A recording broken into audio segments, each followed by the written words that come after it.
just like that, they buy it. They eat it up. You pander to them, you thank them. I mean, really, people, I thought you were a little bit smarter than that. I mean, it's just so easy to say the name of the city. You cheer. Hey, Stephanie, you cheer. I mean, just come on. Welcome to the A Show.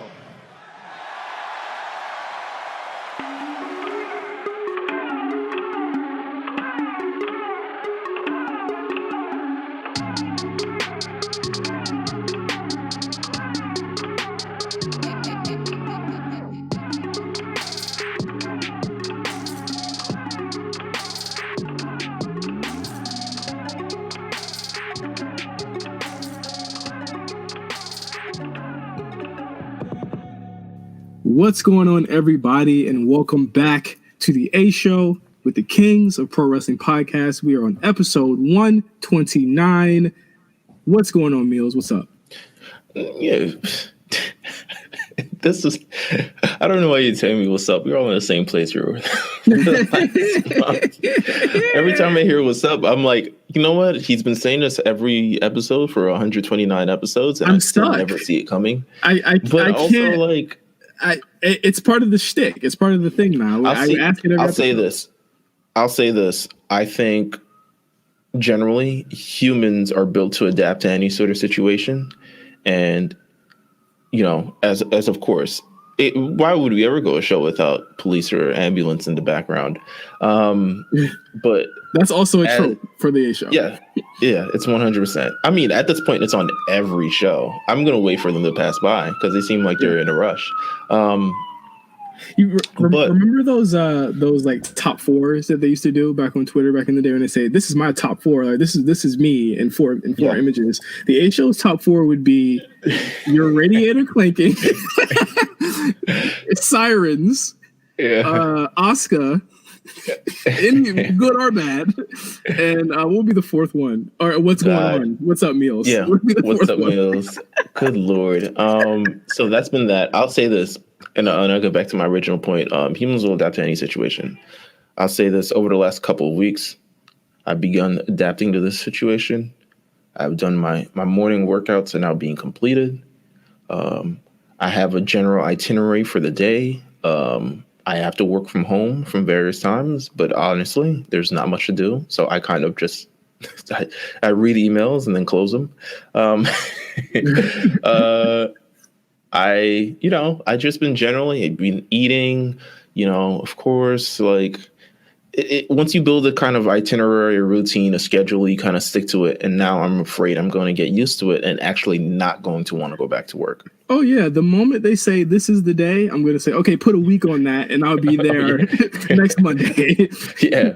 I need a week to recover, Of course. Yeah. From this announcement, just in general. Jesus Christ. What are you trying to do to me? What's really pissing me off is, and I don't think anybody even really knows this, but I'm not bringing this up because I want the attention. I'm bringing this up because I'm mad because I recorded I have a makeshift A Show podcast bunker in the closet.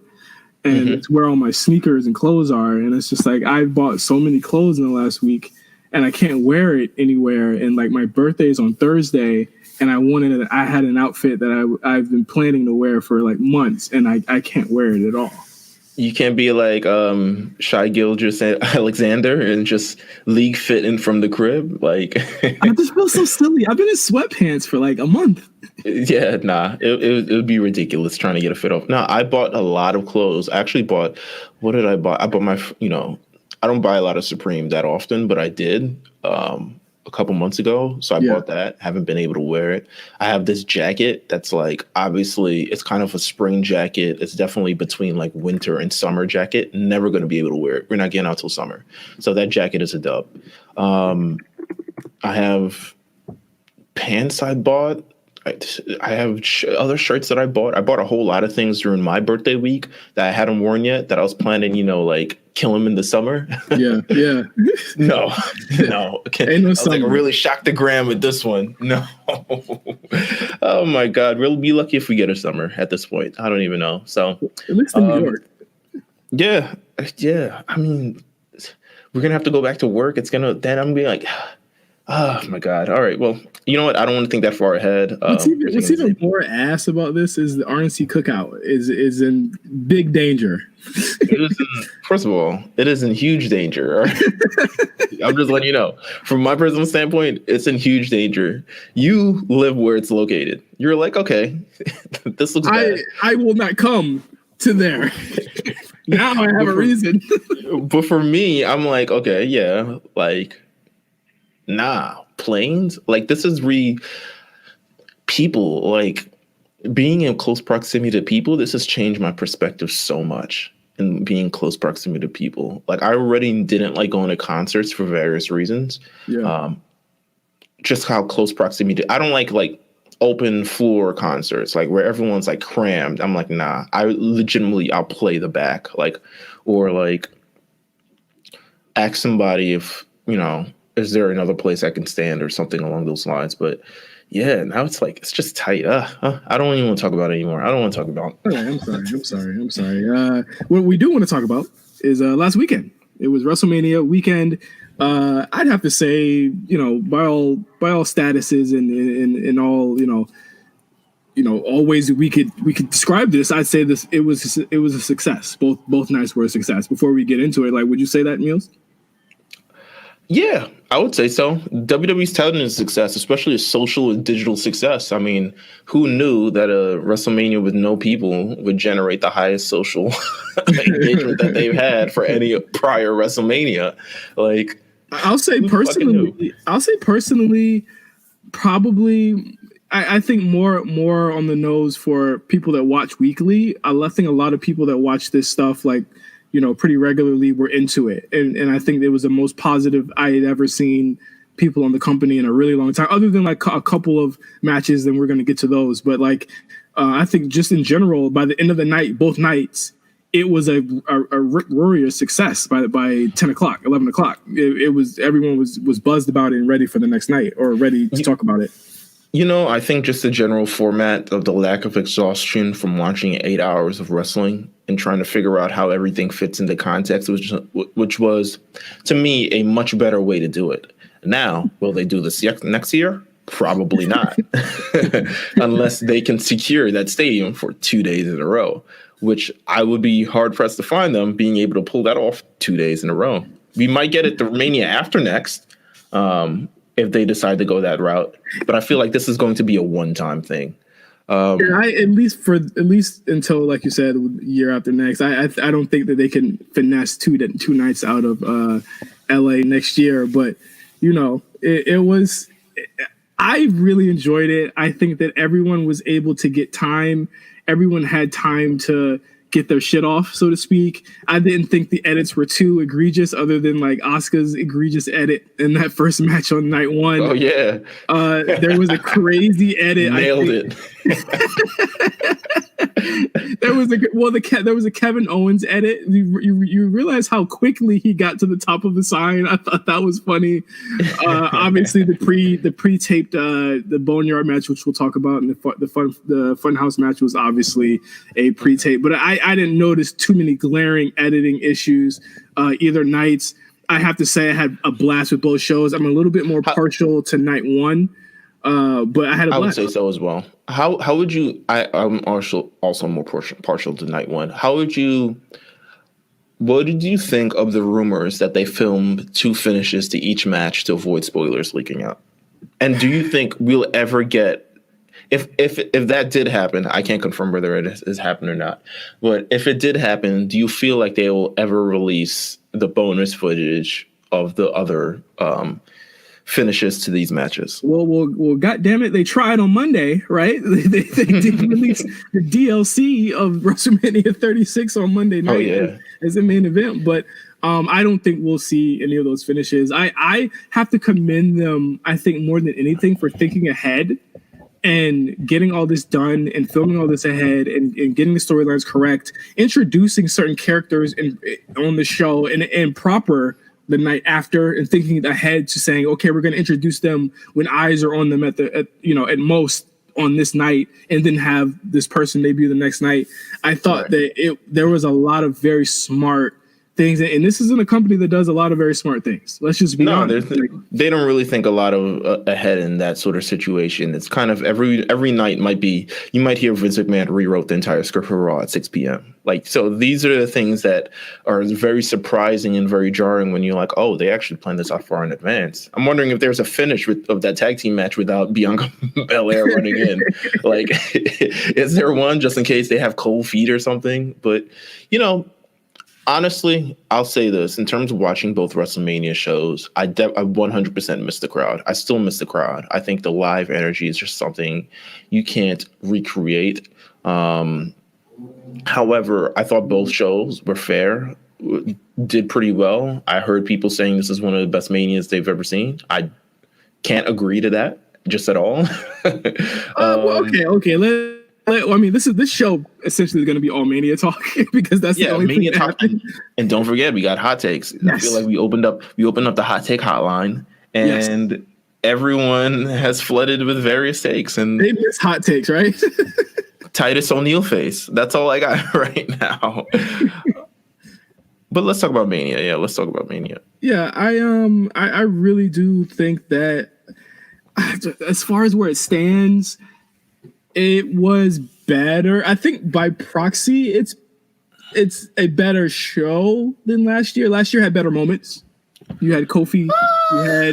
You had this show didn't have. Oh damn! I mean, when you put the Boneyard into it, and the Funhouse. This WrestleMania will be an anomaly to me because this is the WrestleMania. To be honest with you, I cannot see them outside the Boneyard Match. I can never see them replaying this WrestleMania ever again.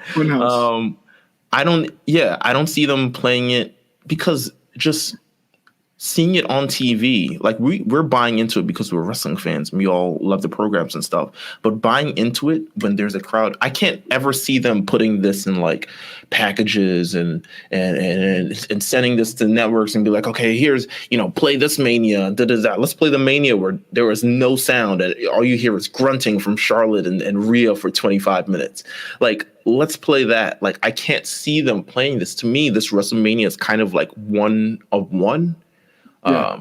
None before it and none to come. None after it at this point, because unless something else happens, but God forbid. But I feel like this one is it's WrestleMania 36, and that's what it is. And I can't put it in the same category as other WrestleManias. I refuse to compare it to other WrestleManias. I refuse to say this is a top five Mania or anything along those lines. To me, this is so different. To me, this is just so different. And it's uncomparable to me to the other shows that have been put on. This is true. I think when in a vacuum, this isn't a WrestleMania at all. Yeah, that's what I'm saying. But that's what I'm saying. But I think as far as the name, I think they're always going to replay this WrestleMania because of the circumstances, because of what they were able to do, because of the moments that they. The story behind it is way more interesting than the actual Mania itself. I thought the matches were great. No, the matches are great. Don't get me wrong. But I feel like just the story of this WrestleMania, of creating this WrestleMania and keeping everything under wraps and bringing people in and doing all the stuff, the Drew McIntyre story, the Edge story, all these other things that are brought into it. I think just the general air and the story around us, why Charlotte Flair wins and why Rhea Ripley won't be seen for whatever amount of time. Oh, we'll get into that. There's so much different things that are brought into this fact that I think personally is more. It's more of the interesting grab when you talk about WrestleMania 36 than the actual card itself. That it's more interesting than Kevin Owens finally defeating Seth Rollins and getting his win back, or Charlotte Flair beating Shayna Baszler, which is big, but it would have been comparable to the rest had it been in a different circumstance. Well, let's talk night one really quickly. A really strong night of matches. I thought really the only weak to me match on the card that night was Elias and Corbin, but it was again a match that you knew going in what it was going to be, and for the time they gave it, I didn't hate it. I thought that again I didn't watch it. So. Oh yeah, I didn't hate the match. It went around like 9 to 10 minutes, I think. Elias did win, but I thought it was strong. I thought the Alexa Bliss and Nikki Cross tag match against the Kabuki Warriors was really, really good as well. Really showed off Alexa Bliss, her babyface role. I think that she's really good in. I just wish they let her talk more, but I thought that she was really excellent in that match as well. But let's get to Becky Lynch and Shayna Baszler. The third match that night, both nights started with women's matches, which I thought was cool. It was the first also in WrestleMania history. They were slugging out there, and let me just say that for every women's match that was on this card on these two nights, they felt like fights, and they really upped their game for every one of these matches. I think that Baszler and Lynch was a match that was not what we expected it to be. It was Baszler giving, but it was also Lynch giving a lot too. And I think the lack of a crowd allowed them to do a lot more stuff, like the table spots that they did and stuff like that. Yeah, no, I thought this was definitely a very physical match, which is kind of what I want from it. And, I also don't want just Shayna Baszler brutalizing all of her opponents again. This is Becky Lynch. This is someone who's been a champion for over a year at this point now. But this is someone who shouldn't be brutalized. They should kind of be on the same level when it comes to this kind of fighting thing. So for them to have this kind of back and forth contest, I thought it was great. I was surprised how short it went, which I think is probably being the only critique about this match. According to Wikipedia, it went 8.5 minutes long, which is short for any women's match in this day and age. Especially when you're considering that the women's tag team match, which has been an afterthought, went twice as long.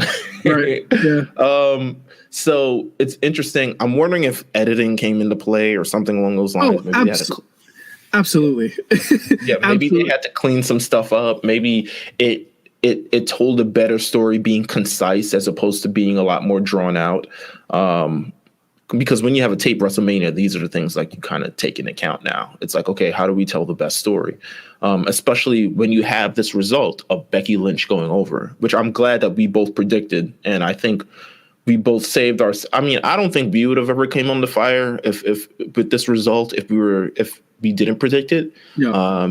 In terms of like us being overly like, oh my God, they ruined Shayna. Like, no, we would have never been there.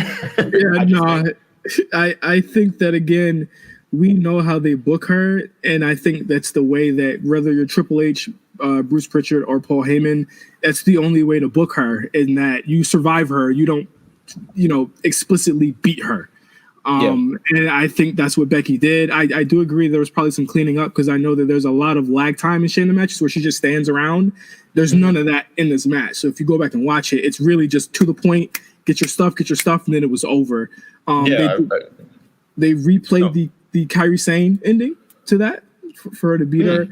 I thought that was fun. I thought that was a good way to do it. I mean, it's literally the only way people ever beat Shayna.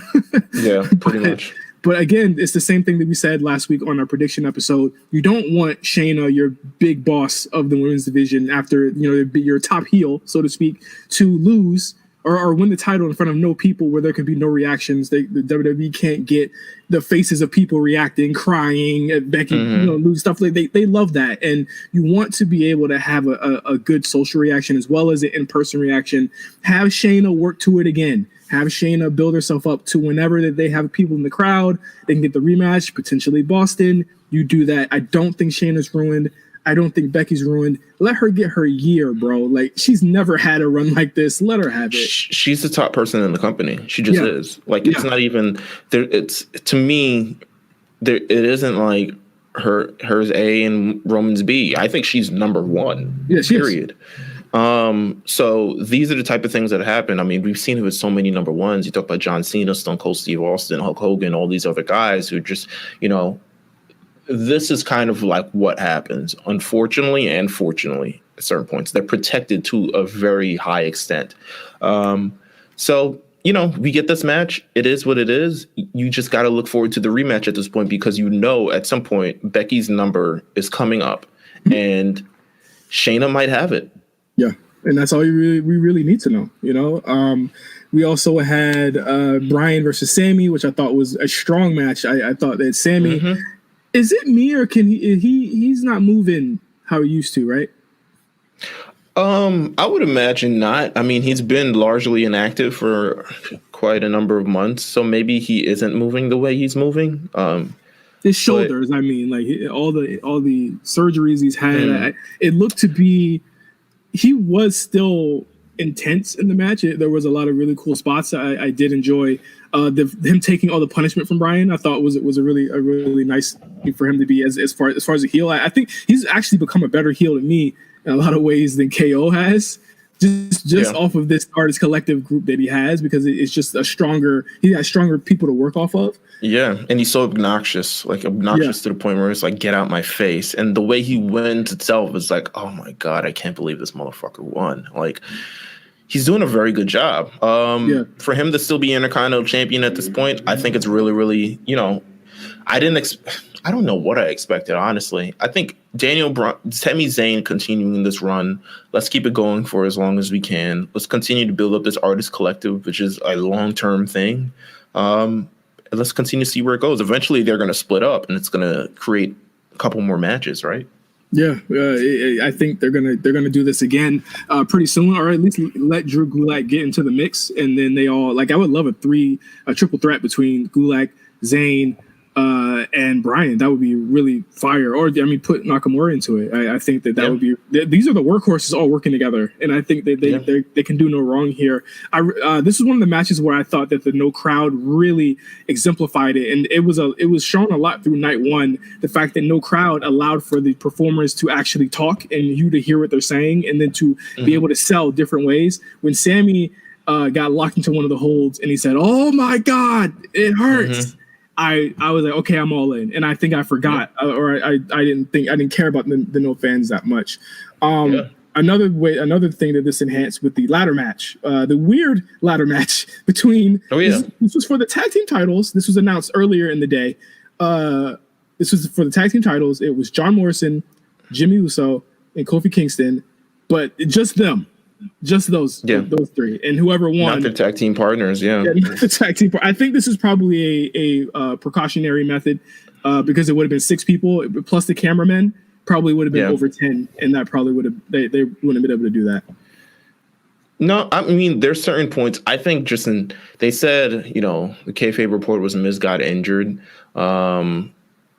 There were some reports that Miz was sick or something along those lines, and they didn't want to take any chances about it. So I think that was kind of the situation. This is kind of the only way that they can kind of really pull it off. I thought they did a great job. John Morrison kind of, in terms of since his return, I think this has kind of been the moment that's like stepped up and like, wow, this guy, he goes. He goes when he wants to go. Yeah. So he pulled off some amazing stuff. Kofi Kingston pulled off some amazing stuff. Kofi was wild. Yeah, the springboard hurricanrana from off the ladder to me is just wow. That could have went wrong in so many ways, but wow. This was another victim of egregious editing, because you had Jimmy falling off of the ladder onto the quote unquote floor. But the angle changed, right? Yeah, but you heard no thud. You heard no thud. And cut. All right, Jimmy, you got to get back up there. We got to do it again from a different angle. Oh my God! But it was a great match. I went 4.5 on it. I thought it's really good. Spectacular. Really interesting finish too. No, I agree as well. I think it's a finish that keeps them still hated, but also like can't really be mad at them. They won the match, like shit. So yeah, it was really, really good. Hey ho ho. Next up, there was the Rollins and Owens match, which, hey, I didn't think that they could put on a performance to the level that they did, but I thought that the swerve that they pulled with the DQ, which, if we got DQ, I was like, okay, it's Mania. They do finishes like this, but I didn't like the restart finish though. I get it, but I didn't like the restart finish only because it cut off the match as we was in the momentum of the match, and then it kind of had to be restarted again. That's why I didn't like about it. But I like the story of KO fighting from under the whole time, because you're thinking, okay, he's not going to pull this off. And then he has to do something wild that Seth would never have thought that Seth would never have done. He had to literally jump off of the Mania sign, which again to me is a moment in itself because it's so freaking wild and KO. Oh yeah, he's insane. Play that for sure. Yeah, yeah, he is insane. This is remember the same guy who jumped off the Hell in a Cell. Wasn't that? No, I'm sorry, other way around. It was Shane on him. No, I feel like Kevin Owens has definitely jumped off. I think he faced Shane at some point and jumped off a Hell in a Cell. Remember, it was Shane jumping on KO. Remember, and Sammy moved him. That was what it was. No, but there was another one too. I feel like there was another one. Hold on, let me see. I might be wrong. I think it was the other way. No. I know there was another way with one, but I feel like I've definitely seen Kevin Owens jump off a damn cell. But go ahead. Okay. I thought it was a great match. I went really high on it. I think Seth, once again, when motivated and when given an opponent that's not Dolph Ziggler, he can really put on some magic. And the right person won here. I'm glad that he won, and they can potentially move. I don't think this is over with yet. I do think they are owed one more gimmick match before this is over with. So I think that's going to happen fairly soon. At least that whatever they think Money in the Bank is going to be. What do you think they're going to do with Money in the Bank? I don't mind a crowdless Money in the Bank. I just think that again, I think that's what essentially we're going to get. But it's not going to have 8 people. I think at most it'll have 4 to 6. Would you push back Money in the Bank? I would rather. I mean, they've already announced it. Yeah, they already announced it, so it's not like. But I think I probably would have pushed. I would have pushed until June. And then maybe get some big matches on the actual tape show so we can at least look forward to a couple things. But Money in the Bank, I think we're gonna get a bunch of rematches and a Money in the Bank match. We'll probably get qualifiers really, really soon. I think that's next week. Really soon. Yeah, really soon. Yeah, I think that's literally next week. Yeah, I again, but did you see the precautions they're taking? And this is why I think that we might get at least 6 people in these matches. PW Insider reported that in WWE tapings that are coming up, the company is going to change the ropes, turnbuckles, canvas, aprons after every match and do a complete sanitizing of the Performance Center after every row of tapings that they're going to do from now on, because they're going to be taping this weekend. Come on, how can you not stand? How could you not stand a company that takes care of its performers? I'm sure those folks. Somebody's gonna hate you. Those folks in Jacksonville slipping and sliding all over the same germs. Come on, Tony Khan, like, hey, we don't got enough Lysol, bro. We don't got enough Lysol for this. What do you want from me, man? Just Oh man, again. Like, there are thoughts on both ends about whether they should continue, but I honestly think that if it was possible, I think NFL is probably going to try and do something similar. I think NBA is going to try and do something similar. I think NBA, you can forget people. You can forget people. Yeah. These people are paid a lot more than these wrestlers. I think with the NBA, I mean, I don't want to get my thoughts on NBA because you probably hear from some cool people eventually on the whole NBA stuff. But yeah, I applaud what WWE is doing if they're taking these type of precautions with every match and everything like that. Yeah. Then we had Goldberg versus Braun Strowman. Of course, that was announced on Friday SmackDown. I don't have much to say about this match. Strowman won. I'm like, part of me was like, whatever.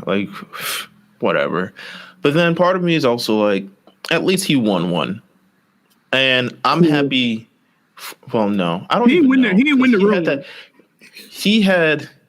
This is true. He had that weird. Did you see that social media post that he had a couple weeks ago regarding independent performers? And he was like, yo, you guys, I don't understand why you guys are begging for money. You guys should have this more prepared in advance and stuff like that. And I was like, bro, bad timing, terrible timing. And of course he didn't get like reamed too bad because I think it happened in the wave of like COVID and what's WWE doing. So it kind of got buried under a lot, but he needed to rethink that. But I'd say at this point, at least he won so he can get out the way because his career was looking extremely shaky in the light, especially after losing a title to Sami Zayn a number of weeks ago. It was looking real shaky in the light. At least he got one out the way. Braun Strowman's a world champion. That's all we can say. Cool. Shout out to Goldberg. Thank you for the your countless contributions in beating the theme. Yeah. Thank you so much.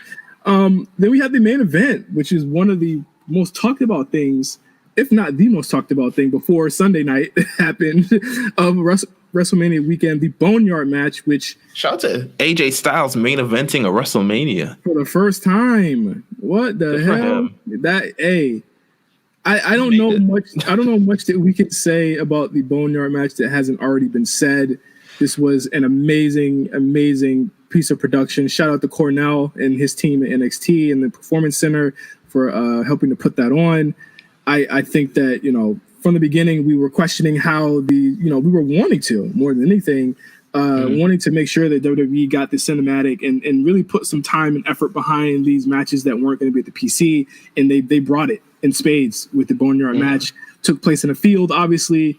There's so many moments here to talk about. I just want to, before we go to night two, we can get to the hot takes. What were your favorite moments from the match? Just like your top 2 or 3.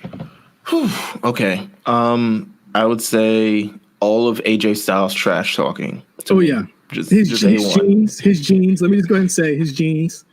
His jeans, very boot cut. It was like extreme boot cut jeans, man. I would also say, just the general return of American Badass Undertaker. I honestly think we're kind of in a time where we more than ever treat the Undertaker like Mark Calloway, and I think it's because he's old, and we kind of have this feeling of like, you don't look like you got that much left, and that looked like it hurt.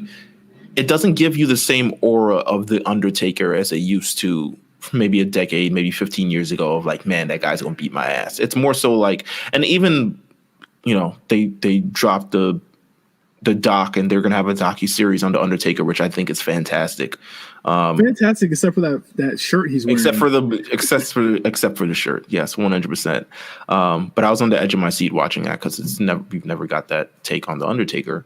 But I think generally coming back to this is kind of the Undertaker we need to sit with for the remainder of his career, because it's the one that we can believe. It's the one that who can tell us a story that like, he may not have it left. And instead of like having to push through this thing and we all kind of grimacing and wincing at it as he's like taking dirty tombstone pile drivers and all this other shit. Goldberg slipping. Yeah. So it's like, I'd rather this, but those are just, those aren't moments, but just the entire thing of that match. What would you say was yours? Obviously AJ's jeans. I loved it. I loved the OC coming out. Shout out to Gallows and Anderson. Boy, they stayed down until they got to this moment, man. I got to shout out them too. Showing up with the Druids, that was a really fun moment for me. I think all the callbacks. Once again, what's great about this in the Funhouse, which we'll get to in a second, is the callbacks, and there was something for everyone in these matches, whether you were a fan of the dead Undertaker, whether you were a fan of the American Badass, all of that was there for you in that match. And there was so many callbacks to all of that stuff.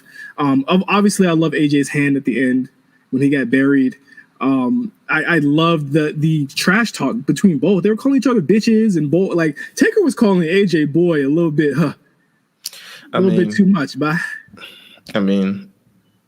yeah, I'm only gonna say because he wasn't calling me boy. If he was calling me boy, it'd been a different story. You'd been 6 feet deep at this point, because real Undertaker at that point. But yeah, I thought it was a great production, great match. If there's anything from this night one WrestleMania that you're going to remember, it's the theatrics and everything that came with this match. It's a main event that delivered at WrestleMania. Yeah. So it's just awesome. Yeah, real quick, night one. Not a lot of the bigger matches are not really there. There were really only 3 big ones that we want to talk about. Really 4 big ones that we want to talk about out of this 8-match card. Charlotte Flair and Rhea Ripley, I think I'm just going to go on a limb and say, as far as in-ring, that was my match of the weekend. For a lot of reasons. Good. I thought they both brought it. I thought Rhea, once again, next level here. Again, she's bringing it. She's proving it. I know we kind of had our disagreements about this match last week, but I think when you sit down and watch this, it's like, okay, you see kind of that Charlotte, like, once again, when motivated and against a performer that is kind of on a certain level, she can really bring it.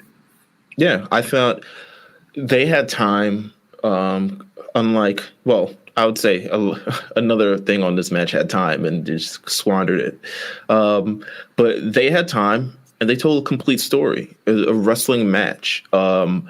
Kind of young versus old. I wouldn't even say old, but present versus the future, all types of everything. And they delivered. I like that Rhea Ripley went for the Riptide early, couldn't really pull it off. I think that was a rookie mistake. Yeah. That it ended up paying for. And while Charlotte took her time, she really laid into the knee. And then when it was time, and she only did it once in the match. It wasn't like there was a false finish or anything with the figure four. Mm-hmm. She locked it in once and it was over with. So it's kind of a different tale of like, okay, experience and all these other things. Charlotte Flair is up to the moment. I mean, she's undeniably the best. Yeah, of all time. I think it's her. What did you say a second? Probably Oscar. Just hold it. Don't answer that because we got some questions and I'll take hotline. All right. I'll leave it alone. Second big match on this card. Okay, this match isn't really big, but before we get to this match, Otis and Ziggler, how'd you feel about it? One word.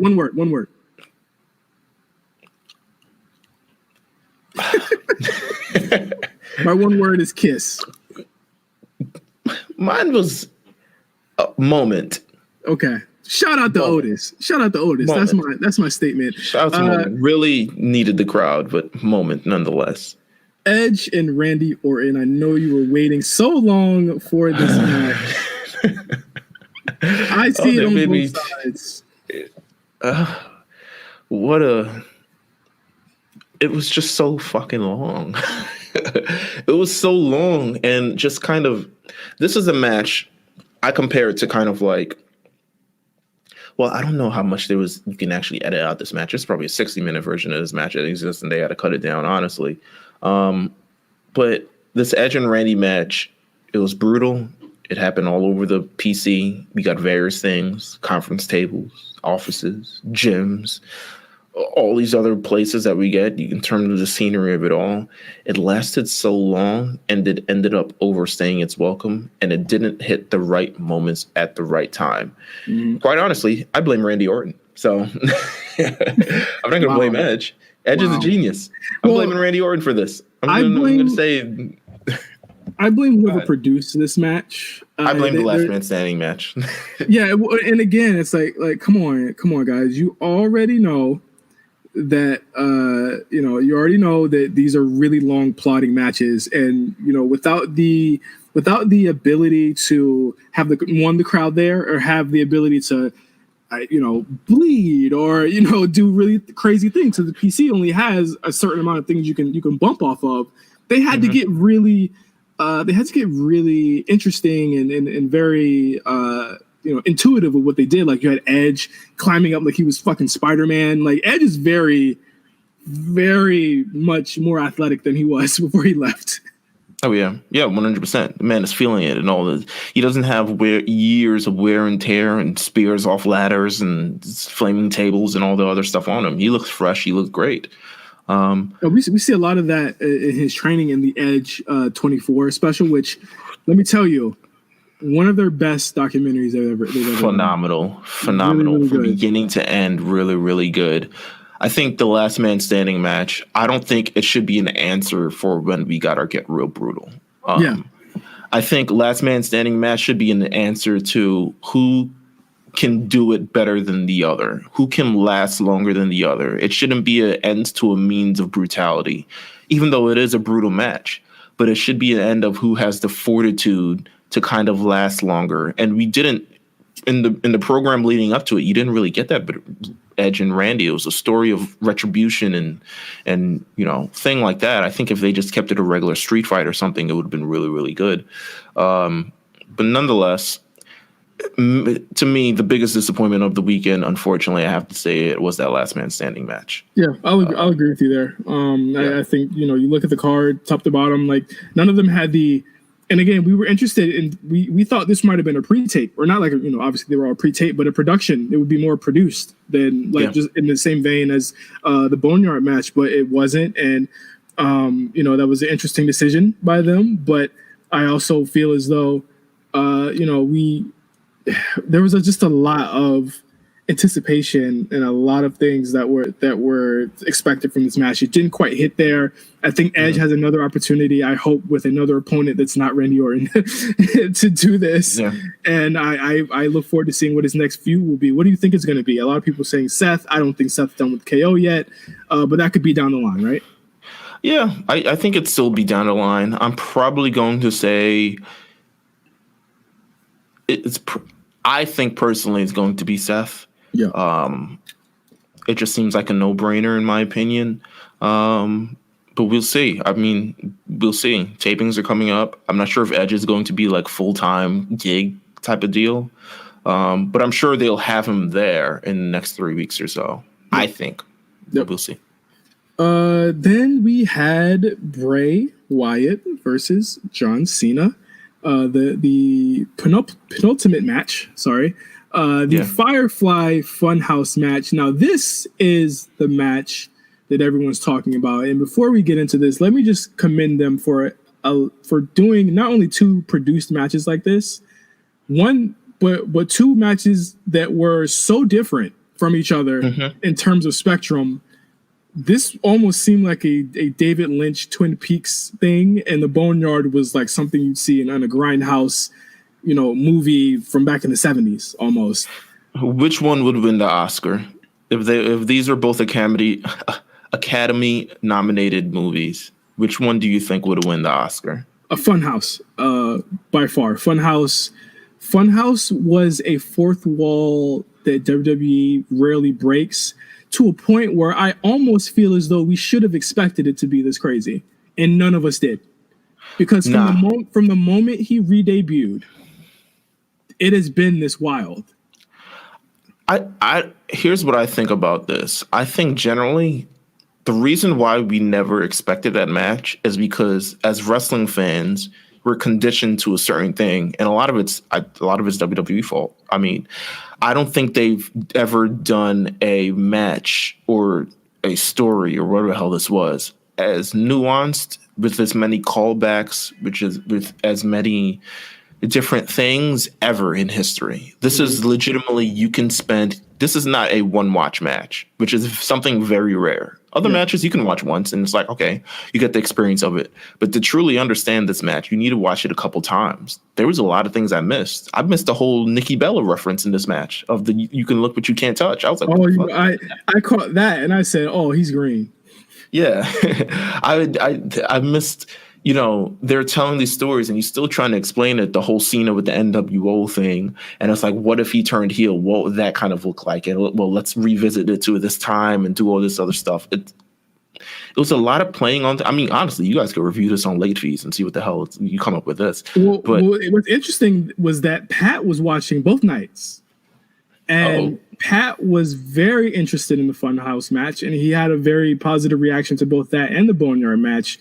And he was like, they need to do this more often because this could get people like me to be into this more. And I thought that, it was really cool that he got to see this Mania more than anything. I know that it wasn't. He doesn't like seeing the 30-minute Aleister Black versus Apollo matches? Oh, no, I mean, I don't know if he watched Raw, but I thought that match was phenomenal too. But no, that was a banger, yeah.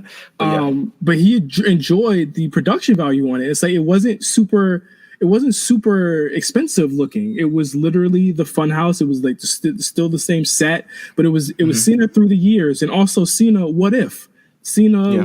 But then was also turning the camera back on Cena and saying everything that you said about me, it was actually you were talking about you. And I thought that was the interesting part there. Yeah, you got callbacks of Wyatt, you got callback of Cena. You kind of explored the career arc of Cena, what he brought, what he is, what he represents, what people believe he is, the perspective from outside, the perspective from inside. It's so much. You can legitimately do a major long analysis of this match, which is something you don't get quite a lot. So I enjoyed it. I'm not sure when the next time I'm going to watch this match is because I kind of want it to settle in before I kind of jump back into it and want to take a look at it. I don't want to jump back in too quick and it kind of fall out of favor with me. But from what I saw, It's another fantastic job from WWE. It's the moment from part 2 you'll probably remember the most. Yeah, I love this. Again, let's revisit this one day. Because again, I think people are still processing it. Main event was Drew versus Brock. Again, not much to say here. Really short match. Drew kicked out of the F5 at 1. Let me tell you, when Brock wants to make you, he will make you. Oh yeah. He will. And he did that with Drew. And once again, I think well deserved. I have no issues with Drew having the title. I do have an issue with them squeezing in the Big Show match at the end of Raw. I didn't enjoy that at all. I thought Raw was really great on Monday. But until that last 10 minutes, they lost me completely. I tuned out. So I'll say this. I'm on the other side of the spectrum where I thought it was a cool thing that, once again, this is WrestleMania. This is kind of a one-of-one WrestleMania kind of in a vacuum. I thought it was something that had never been done. And I mean, the previous things we've seen it done in terms of pay-per-view main events, it's like if WCW cut off too early and like we weren't able to see the main event, you get it on the next night. It's similar to this type of thing where they were just like, we're holding on to something major happened in the main event and we want you to tune in. It was very WCWS. Don't get me wrong. But I just felt like I like the fact that I was like, I have no idea what's going on right now. Could this really be happening? And that's kind of the general feeling of how I felt. I more relate to the feeling of this match than actually Big Show being a contender and showing up after WrestleMania and doing all this weird old man shit. But how did you feel? I mean, in terms of just, I guess, what I said, I don't know. How do you feel about it overall? Just the Drew versus Big Show overall. It was boring. I thought it was again, like, what a way to, and like people always say, WWE pushes people down our throats and stuff like that. But like when you finally like see this, it's like, okay, now I see why they say that. But you saw the Big Show. To me, I saw the Big Show. I was like, here they go again with this motherfucking Big Show. I don't buy it. I also saw like the Big Show on Netflix, and I'm like, wait, are they really going to do this? That's what I didn't buy it simply for the fact that I didn't see the Big Show crying, and then 2 months ago he got his ass beat on Raw. Why do I think he's gonna pull this off now? Get out of here, bro. This is true. Yeah, but that was Mania. I thought that was Mania. I thought a 7.5 and an 8 show. I thought night 2 was like a 7. No, actually, I'll wait till the cops get it. I'll wait till the cops carry me away for what I think about this show. No, I'm kidding. I can't give night 2 a 7 because the Funhouse in the main event I thought brought it back for me. I give it like an 8 and an 8.5. I'm once again, these Manias are so bizarre to me to rate them. I love these certain matches, but they'll all exist in a vacuum for me. I do want to say one thing that we didn't get to talk about. I thought Bayley did a great job at WrestleMania. Spectacular. I thought Bayley just kind of. I've always been like here or there on Bayley. It's either here or there. But she has been filling out this heel character since she did it the night after Survivor Series or the show after Survivor Series. And she has been delivering it. And, they're leading up to this program with Sasha Banks. So it looks like I think she's probably going to turn sooner than later. And they're going to have this match and Money in the Bank or something. But she's done such a good job. So that's all I got to say about that match. Yeah, so let's get into hot takes. It's been a while. Takes. It's been quite some time, and we got quite a few hot takes. There's let's get to a lot of them so that we'll get to them and we can close out with them. One more thing. Quick news: Rhea Ripley, her visa expired. Yes, I almost forgot about that. Very, very, very shocking. I know people will probably be like, why didn't they catch that? And it's probably because for the past 3 months in the United States, we've been dealing with a global pandemic. So that I am willing to give a benefit of the doubt here because it probably got real wild over the past couple of weeks with people not being able to move. But I think that, it sucks for Rhea. I think that it's really dangerous, really, really, really dangerous for her to go back to Australia where she is way more susceptible, just flying over there. to receive the, coronavirus than anything. I think that again, like it just sucks the way that this has gone down, and the timing is terrible. Obviously Charlotte is the champion now, so you can give Rhea some time off. When she comes back, she can potentially get her rematch or go to a new program, but this is really terrible news all around for her. Right. And a couple more quick things. We talked about it just briefly, but Bianca Belair debuting Monday Night Raw. Bianca Belair's Raw. How do you feel? I mean, we've been wanting this forever. We were just like, move Bianca up, move Bianca somewhere. She's done in NXT. She's done everything that she can. She's improved to a point where we think that she is capable to have these matches on the main roster. To me, she looks like a main roster star. She's just doing everything we can. She's with the Street Profits. I'm sure this is just a way to kind of like introduce her into the fold before they kind of have her do her own thing. But shout out to Bianca Belair for having a WrestleMania moment. She looked good both nights. I thought that the perfect person to put her against was Zelina, because Zelina will bump like crazy for her. And I thought that she made her look really good on Monday. Yeah. And then also we had the return of Nia Jax, another possible contender for Becky Lynch's championship in the future if they decide to go that route. Yep. I'm whatever on it. You know how we feel about Nia Jax on this show. I bangs on Nia Jax, so you know what? If they can make her into something, which they haven't proved to not be able Becky, to do. Not Becky, please. It's going to be Becky. You know it's going to be. There's no other way unless they do Asuka. They might do Asuka. Who knows? Let's see. Let's get into hot takes. Yes. The hot take hotline. We opened it up for the first time in quite some time, and you guys responded in a big way. Let's start with the first hot take. This one comes from let's start with an anonymous hot take that came through some other means. I won't divulge it at all. Okay. I'm very interested in this one. Let's see. It goes. Of course, it's about AEW. It's like AEW and WWE, so see how you feel about it. Hardcore AEW fans are hypocrites and they're ruining wrestling. The same people that said AEW is doing good under the circumstances said WWE needs to shut down in the same breath before WrestleMania, and they spent the last 2 weeks trying to bury what was a really good show. They're trying to clear the lane for AEW, and it's corny. What do you think about that?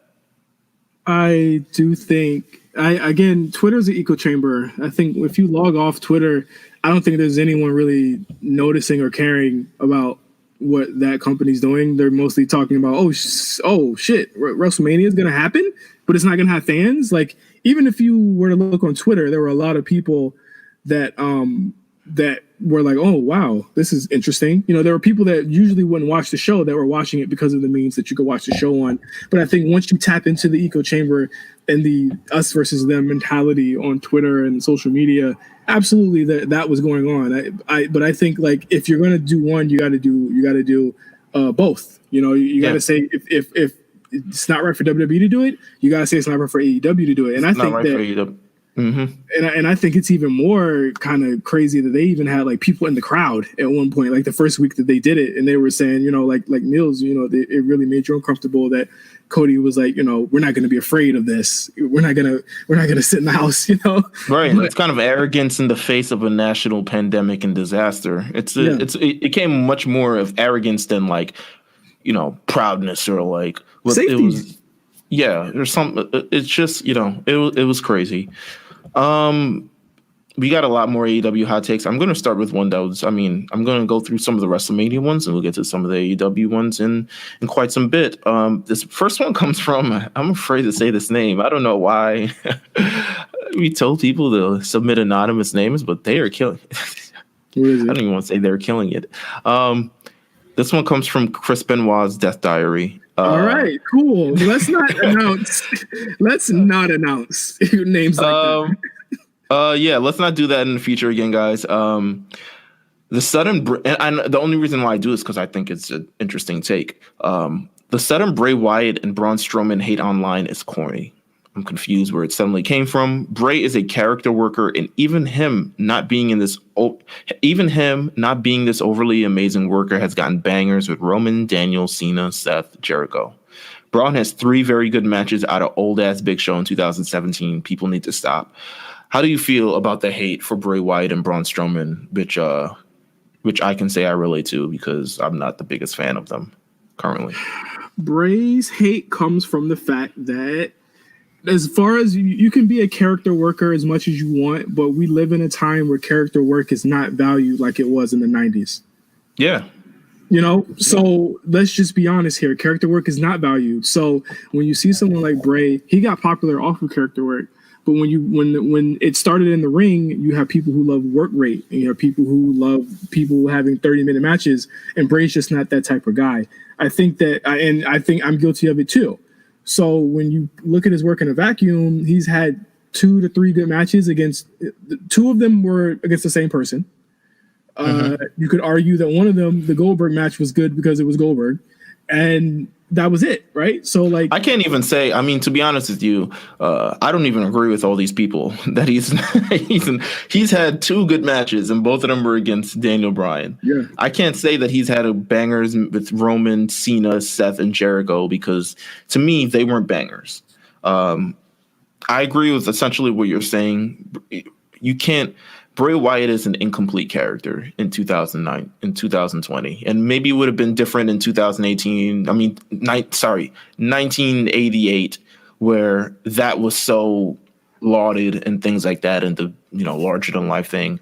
But he's an incomplete. It just doesn't work. It doesn't work the same. And in terms of Braun Strowman, the Braun hate comes from the fact that Braun has not seemingly improved over the last number of years, and his prime was in 2017, and a lot of that was because of all the things that are given to him. But we have not seen any strides in Braun Strowman in quite some time.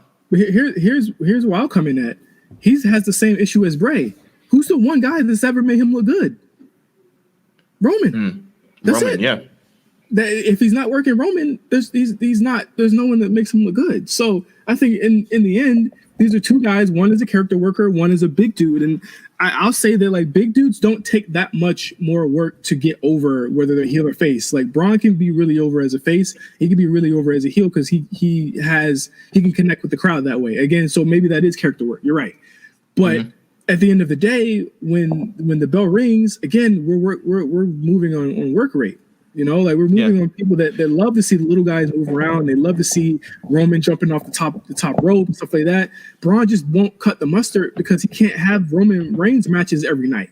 He's just not going to be able to do that. So I think that's where it comes from. I think so as well. All right. Let's go to the next hot take. This one comes from, is it Isaiah_30? This one comes from Isaiah_30. It says, Becky Lynch's the man character is getting stale. She needs to drop the title to someone. I want to say Bianca or just anyone new and refreshing. If they continue to have recorded shows, whoever they put the title on, viewers at home will form their own opinion based off the, it says, hold on. If they continue to have recorded shows, whoever they put the title on, viewers at home will form their own opinion and not based off of crowd first reaction. Plus, WWE can shape the shows to their liking, especially Raw, because in Heyman we trust. How do you feel about the people saying you want it on someone new, not Becky? What's wrong with her? Like I think I said this on Saturday when she pulled up in the truck and everyone was like, "Oh, this is so corny. I hate her." Blah blah. I'm just like, I was confused. I was like, what? I was like, what's wrong with her driving up in a truck? Like it was literally, to me, the most inconsequential thing. It was literally just, oh, she drove up in a truck. It sparked such a crazy negative reaction in people that I was seeing online that I thought that I was in like bizarre world. I was like, what did she like say something wrong? Like did it have a Confederate flag on it? Like what did Becky do? And I asked you this too, Meelz. Like what did she do? I mean, okay, I get that she might not have the greatest matches ever, but I mean, I don't know a lot of people at the top that do in wrestling at least. But like, what did she do wrong that people turn on her so badly? Like, go ahead. No, I think it's generally, So they have the character. They've been kind of pushing this main character for quite some time, and it's been for over a year. I think people generally have an exhaustion of the actual character, and I think that's kind of what it is. I think at this point in anybody's career, as long as they've been on top, to kind of keep them refreshing, you have to do something drastically different or present them in a slightly different way, and part of that could be turning heel. Part of that could be giving them a real circumstances where they have to fight against. But I think generally, as a performer, Becky is still top notch. I think she's really good. I think she's what Raw needs. She's the number one person in the company. It's just kind of what you're going to get with this, with the way WWE does with top guys. But yeah, it's a problem with like they're not allowed to push people that make the money. Like again, they say like, "Oh, I want her to drop it now." It's like, okay, and then who's wrong with it? Right. I think, you know what? I think in terms of keeping it, in terms of just the actual character standpoint, I don't think there's anything. I don't think they've gone fully as far as they can with the character. Becky Lynch isn't even on the damn show most of the time. I think more people, I would say honestly, people probably want to see a lot more from her. But she's the top person. It's just, it is. She's less of a, to me, at this point now in WWE, she's less of a character and becoming more of a product, which is probably what people are seeing now. And that's why they kind of like shying away from it. The whole organic nature of this character is losing its luster. And people are just like, we want to see something else. So, I mean, that's kind of what it is. I think you'll get a different Becky eventually, but yeah, but as of right now, it's the same reason you're not getting a different New Day, but people aren't really complaining about the New Day. I want something fresh for the New Day, but I'm not saying anything's wrong with their character. But and they've been going for 6 years. You know what I'm saying? Like this has been going on for 6 years. So kind of imagine where Becky can take it if she can take it in that sort of fashion. The next one comes from, let's see. The next one comes from, how can I say this?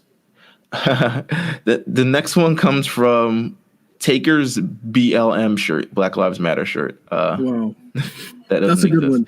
That's a good one. Or Blue Lives Matter. Maybe it's Blue Lives Matter. Blue Lives Matter shirt. Yeah. Oh my God. Diesel was Undertaker's first good Mania match, but Triple H at 17 was his first great WrestleMania matches. In the history of great WrestleMania matches for The Undertaker, where do you think he actually started to have good matches? Holy shit. The Flair match. The Flair matches. The Flair match is the big one. The WrestleMania versus Triple H, don't get me wrong, that's a great match, but it's for circumstances that have nothing to do with how Taker performed. Yeah. It's a lot of the other chicanery. It was a great match, don't get me wrong. It's just, it's, you know, I think, honestly, I haven't seen Diesel versus Undertaker. I've never seen it. It's okay. I haven't seen a lot of Kevin Nash, to be honest with you. He's like one of these wrestlers I actually haven't seen a lot of matches from him. You're not missing a lot, to be honest with you. I didn't think so. I think maybe, he's right. That Taker match, I'm sorry, he or she is right. That Taker match and probably the HBK match at Mania, I think. And yeah, that's about it with me. I mean, a lot of the WCW stuff, he's more like promos there to me than anything else there. But I thought the Goldberg Kevin Nash match up until the finish was pretty enjoyable. Right. Yeah. No, you're right. Next one we got from our good old friend. I mean, always delivered. Black Air Forces. Oh man, welcome back, Black Air Forces. Has two hot takes. I'll do there's a non-wrestling hot take that he submitted. I'll say it really quickly. Yes, it's wrong morally, but I'd understand anyone who wishes someone would cough on Joe Biden. No, that's not nice. That's just my. He might die without that, so don't worry. As much as the women's division is now, it's very rare that they tell good stories with the women that don't include the title. And Charlotte shouldn't have to be the only woman to get so much hate for being in the title picture. Women, it's very rare they tell good stories that don't include the title picture. Let's take that part of it. I think that's true. I think it's true. They kind of, they don't really kind of do, they have very so on and so forth. I'll probably cite the recent one in memory was that Mandy versus Naomi thing that we all popped for. Yeah. I think that was a good match that didn't need a title, but I mean, go to Impact. The Impact, the Su Yung stuff I thought was good before it got the title involved. I thought it was a good story. Yeah. They also had I don't know. I guess it wasn't really good. I was going to say Natalya versus Lacey Evans when they had those string of matches on Raw. but no one is going up for a Natalya program. Yeah, you might be right. And then the second one is Charlotte shouldn't have to be the only woman to get so much hate for being in the title picture. No, because like you said with Becky, she's a brand. She's a product now. Charlotte to me. So here's how I felt. Charlotte, I feel the same way about John Cena. And when John Cena was on the run, as long as that belt spun, John Cena was winning that belt back, no matter what. As long as the belt says woman on it, Charlotte's gonna win the belt. That's a fact. I mean, she's lucky she ain't come in and win those tag titles both her damn self. Because I mean, that's probably the next step for her, to be honest with you.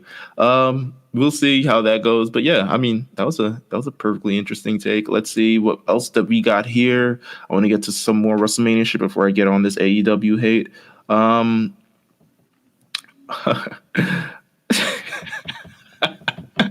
not gonna read that now. What is it?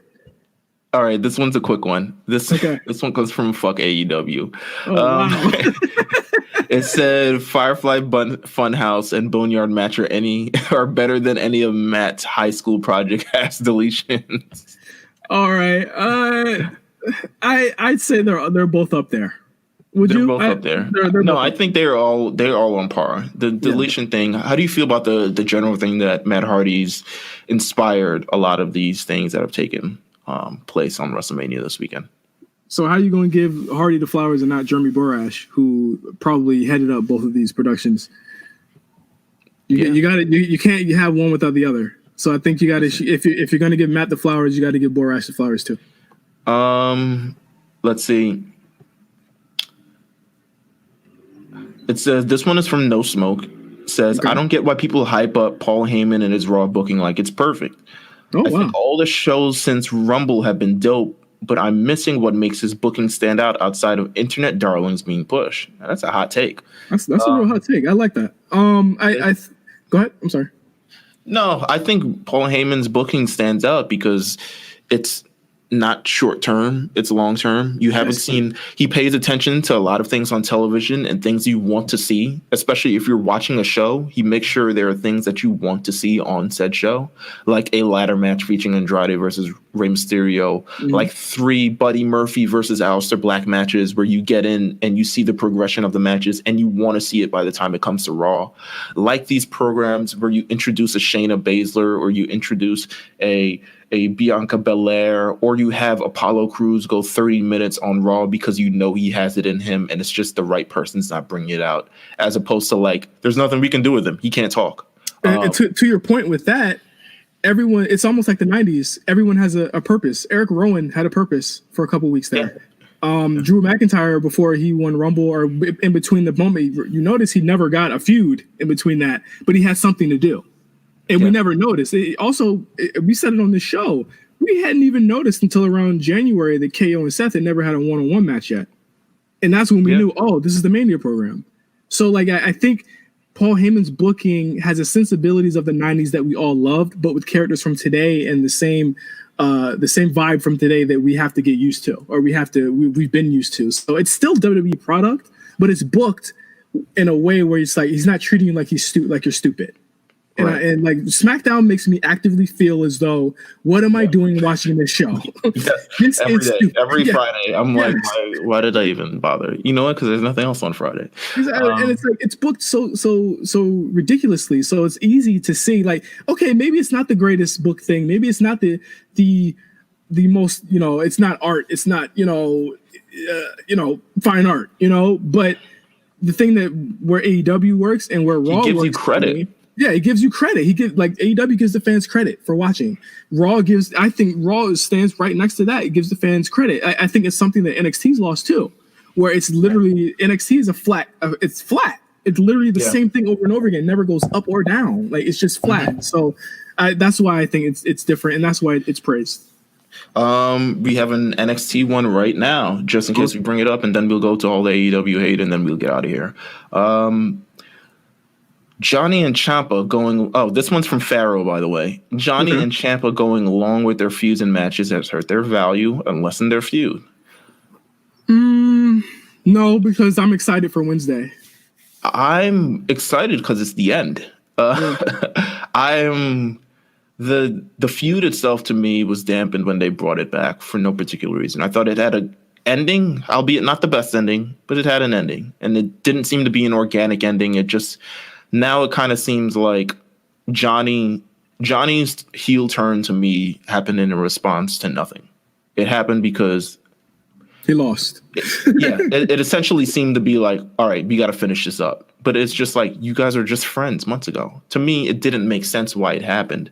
But it looks like they attempted to explain it this time. And here's the thing, like everything goes wrong. Like remember the second time they were supposed to have this match, and then Ciampa got injured, and then they had to do it was supposed to be a triple threat match with Alistair, and then one of them got injured, so they couldn't do it. And then it was supposed to be triple threat with Alistair. Alistair got injured. Then they had to push up the third match early. Then they were trying to do it again for the New York show. And then Ciampa got injured. And then they do it again. And now they were trying to do this match again at TakeOver again. And WrestleMania. And TakeOver fucking canceled. This program to me is stung bitten. Let's finish it up. Let's get it out the paint. Let's never mention this again. And let's never get these too close to each other again. I hope one of them moves to a different show, because this has gone on long enough. It's gone on so long that so many problems have arisen because of how long it's gone. Devalued. Yeah, it devalued everything. Like, just why are we trying to fit this and to make it work? So I kind of agree with it. I don't agree with them as characters or in their value. No. I thought for a second there, both of them were still relatively high, especially when they moved into the Wednesday Night Live era. So I can't say they're devalued. I think that in the beginning, when we all were like, why back in February when they went back to it. But I think that, again, we're all waiting for Wednesday. We all know they're going to kill it. I think people need to stop doing is acting like their matches were bad. And let's just keep it here. The problem is the story. The problem is the story, not the matches. The matches for me is kind of a problem, and everyone kicks out of everything. Then he kind of tell a shitty story. But that's just personally me. I see another one that's not AEW one. First, I'll say this really, really quick one. This one comes from Facts, no cap. People will turn on Drew before SummerSlam when they remember KO's on the same show. I don't think that'll be the reason they turn on Drew. But it might. It might.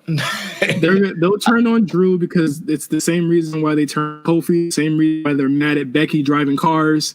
It's because they win all the time. And I think personally, they'd be like, these matches aren't as good as I thought they were going to be.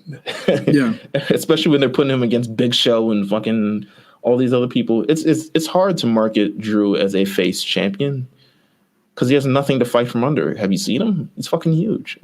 He's gonna have to turn. I felt as though the Big Show stuff was kind of leaning there, don't you think? Like when he was like, "I'm not gonna fight you." Like, I think that as well. I mean, Big Show is one of those only few competitors that can make Drew look like he's fighting from under. But you won't have that luxury for a while. And then also, you're seeing it now, and I think the Big Show match is part of it. People would probably start turning off of that. He was like, oh, this guy's just going to keep winning. Wow. That's what we're going to turn. I do think KO he's in line for some big come Boston. I don't think it's the title. I would really love to see KO and Brock. I'm not going to lie to you. Let's see. All right, let's go to the AEW hate. This one comes from, we'll get some short ones and, wrap up. This one comes from Main Event. It says, if Dean Ambrose versus Jack Swagger is the next AEW title feud, I'll never watch AEW again. Ooh. Well, I don't. I mean, Meelz, you watch more than me. I just watched in weeks. The challenge is back. I just watched I watched some of it last week because Kenny had a match, but I can't say that that's the smart thing to do with Jon Moxley, as in giving him old WWE guys a face. I thought that was what he was trying to go away from. I think, I mean, I don't know if this comes up later in hot takes, but let me just say, like, I would be really concerned if I was there with the fact that you can't have fans in the crowd for these shows, because I think bar none what WWE showed last weekend was that their production value and that their positioning in pop culture is always going to trump over whatever people on the internet say. Yeah, no, you're right. And if AEW can't produce to that level, and I don't think that they've been able to do so thus far in this era of no fans, I don't think they've been able to produce to that level. And I think that if WWE catches a stride, like they're on a hot streak right now, and they continue that, it's going to look really bad for AEW. I agree. Next one comes from Tony Khan. It says, "Oh God, Tony Khan, C-O-N, not Khan. This Dark Order shit that Brody Lee has been on has instantly killed any appeal he has leaving WWE. 2020 billionaire Ted parody shit. I wouldn't say it's killed it, but to me, it's not necessarily, I think, the way. I think always the problem with these wrestlers moving to different companies is how when they move to different companies, they always still manage to associate themselves with whatever WWE is. And I think you want to disassociate yourself with whatever they brought because you want to prove that you have more to offer. Him trying to is a parody of this billionaire character from the WWE, to me, is kind of the wrong way to go about it, because it doesn't really establish you as Brody Lee. Establish you as a disgruntled employee from WWE who's taking your talents elsewhere and you want to shit on the company. It worked once in ECW, Stone Cold Steve Austin, WCW. It worked once. Brody is not that. Yeah, he is not that. It really just worked once. And it really helped everyone takes that as a thing because it helped, Steve Austin in ECW. Then he moved to WWE. He becomes Stone Cold Steve Austin. He becomes the biggest guy in entertainment, et cetera, et cetera. Yeah. This is not going to continue to work after we've seen retread of this for decades. This is not new. This is not original. This is not something. Brody Lee, Dark Order, just give me the matches. Establish to me why you're Brody Lee. I think if anyone deserves to have a gripe with WWE in terms of how they were used, it's you. Because I think you're a great performer, and I think you have a lot more to offer than they had for you to offer. Tell me that story. Don't tell me don't change the Dark Order. Don't mention them at all. Yeah. Yeah. How about that? AEW problems, yeah. Yeah, don't mention them at all. For one, the Dark Order, you're putting a big fish in Brody Lee in a kiddie pool in this brand in this whatever the hell they are.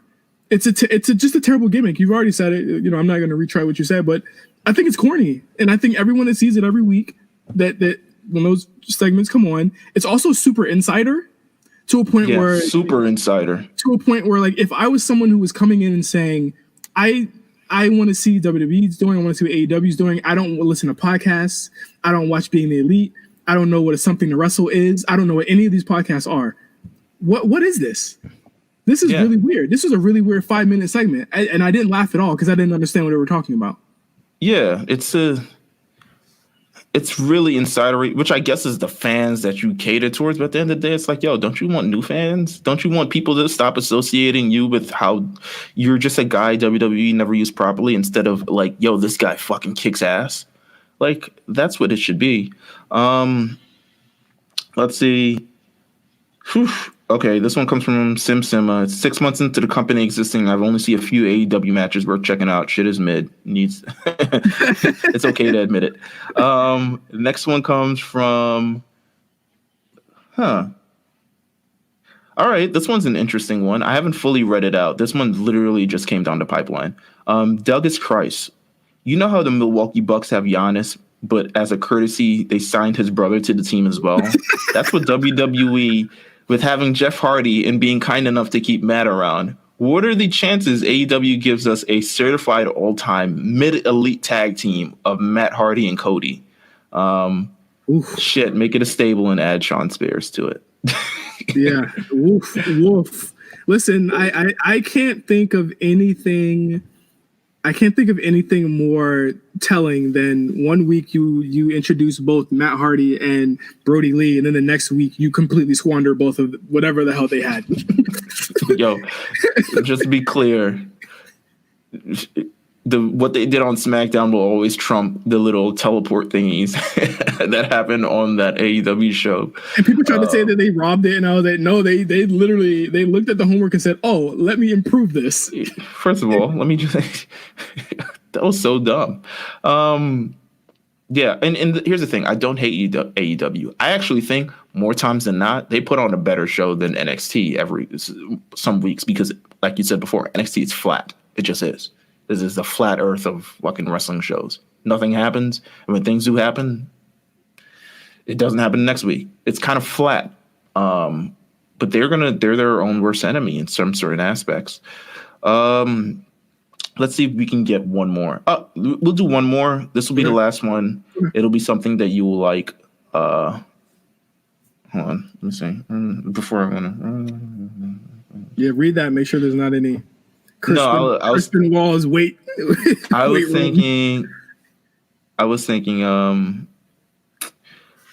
If I wanted to do another one, but no, I'll do this. Wrath Trollins.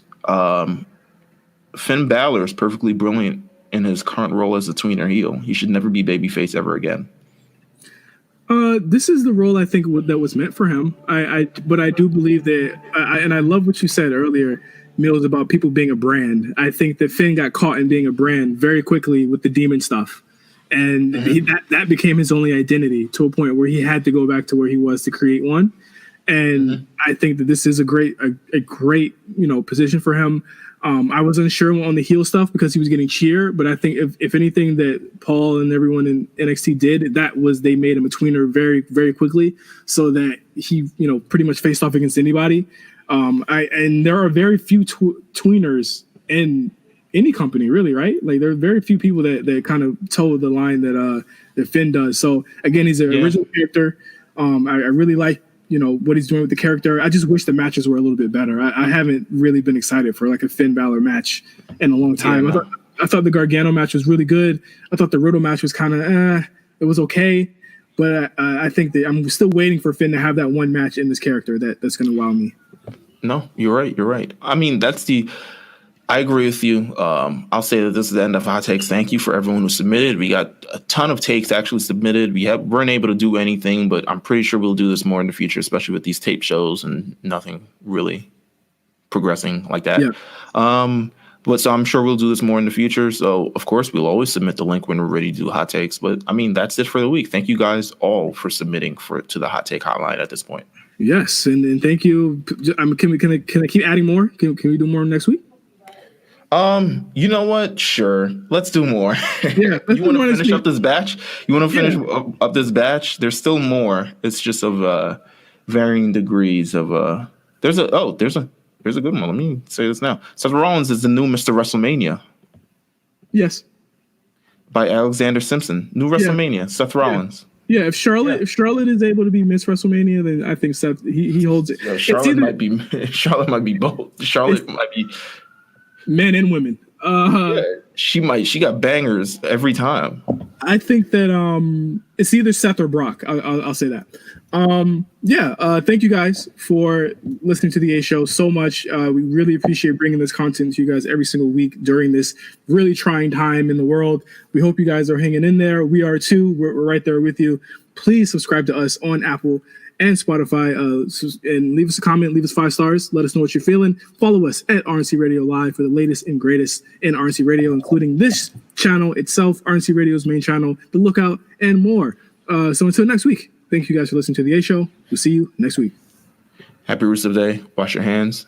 Clean your phone.